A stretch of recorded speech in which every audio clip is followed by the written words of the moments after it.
random zealots running in to harass. Neither player is building up a very big army. And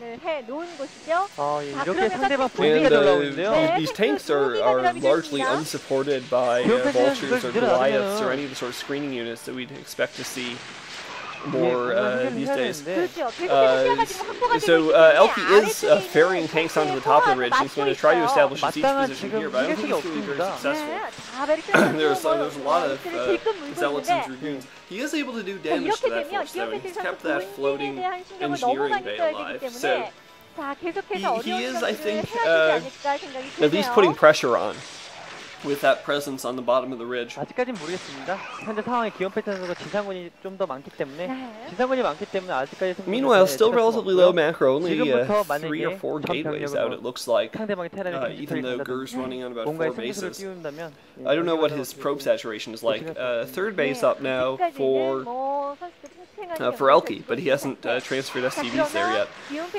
So, good number of bases, but not necessarily commensurate economy, economic mining activity, whatever, for either player.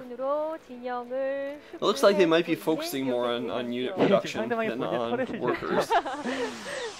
That's one thing that I don't know what the rule is on that for pro gamers, because they always, you know, when you're a beginner, the first lesson you're supposed to learn is always keep producing units, keep building probes or drones or SCVs or whatever.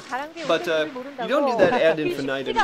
You get to the point if you keep pumping probes out of 3 Nexi for too long, you'll have 70 or 80 probes and not enough room to build a really big force. So you have to find some sort of equilibrium point.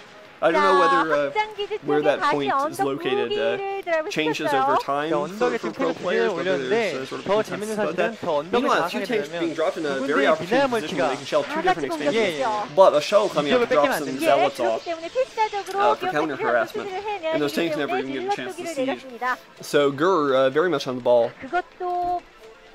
And I don't know, bring those tanks down there now to attack the bottom left base, and there's high ground there too. Wow, so lots of high ground ridges. I think in modern play these maps would be very, very Terran biased, just because there's so many places to drop and siege. The reason everyone says Lost Temple is imba for Terran is that there are those ridges outside the natural, but it seems like there's ridges just about everywhere here that the Terran player can use to establish siege lines and harass with tanks. But Grrrr getting that early shuttle and early shuttle speed is allowing him to counter this harassment pretty effectively.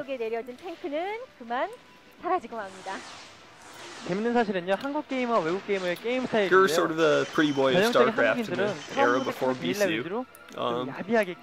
IMO anyway. Got same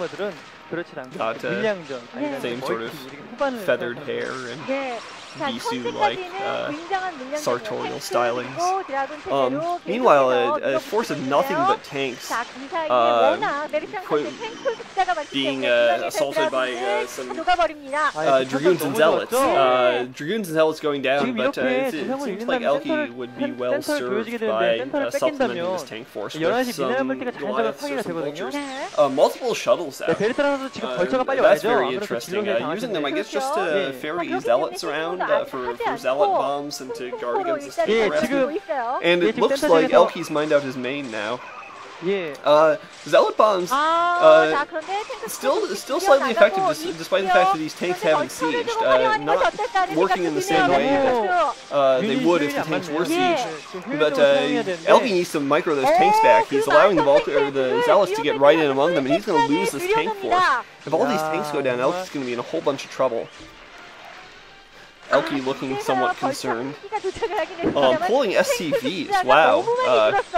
So, I don't know. Feels like he's in quite a bit of trouble. I guess he's only got 1 tank back there. Those SCVs probably will be enough to hold the line for the moment. But he's got to get more of a force out there in the field, or else Grrr's just going to be able to keep pumping forces, and Grrrr is claiming 2 more expansions. Wow, so Grrr's going to go up to 6 bases. And Elky's harassing very effectively, landed 2 more vultures there. Put down some mines before these Dragoons get here, but he's just going to run away with that shuttle, or with that dropship, I'm sorry. But once Grrrr gets those extra couple bases up and mining, he's going to have a huge economic advantage. He can switch into some higher tech arbiters or carriers or something.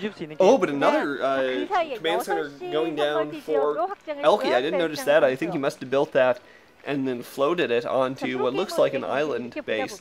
And he's going to be dropping off some SCVs there.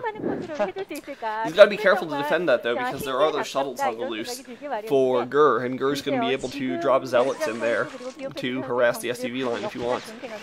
A lot of mines going down, and this force may just walk straight into those mines. No, Grrr's going to be careful and avoid this minefield.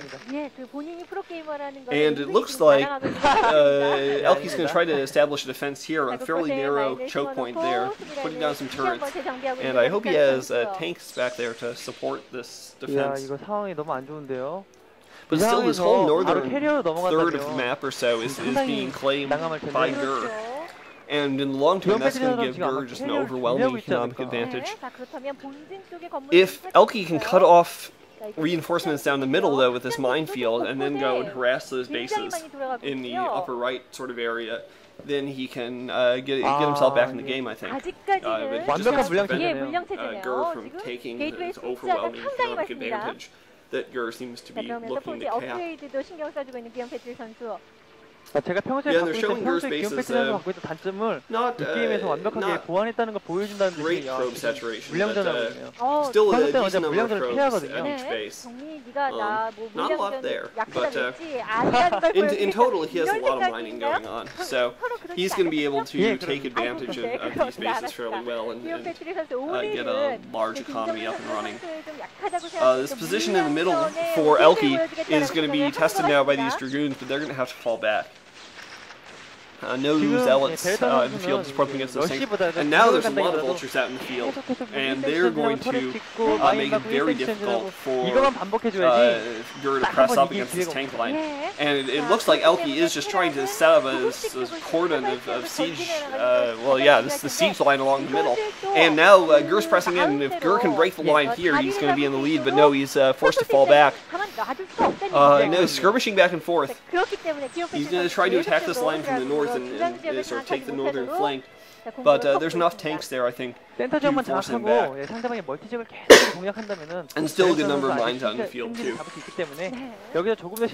So yeah, as you can see, where that tank just sieged up, if Elky can hold on to that choke point there, then those bases in the upper right are going to be isolated for Grrrr. And Elky will be able to basically snipe them at will with dropships and vulture harassment and so forth. Another base going down in that same upper right area for Grrrr, so Grrrr is living dangerously. He's going to have to prevent Elky from establishing a chokehold on that middle area with his tanks and vultures. And yeah, they're skirmishing with Dragoons to prevent more mines from going down. But he's still not able to move in and challenge that tank force.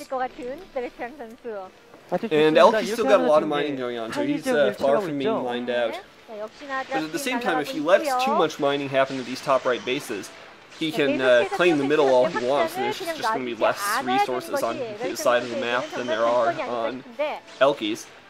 Some tanks on the low ground. Oh, yeah, this expansion of the top right now coming under pressure. And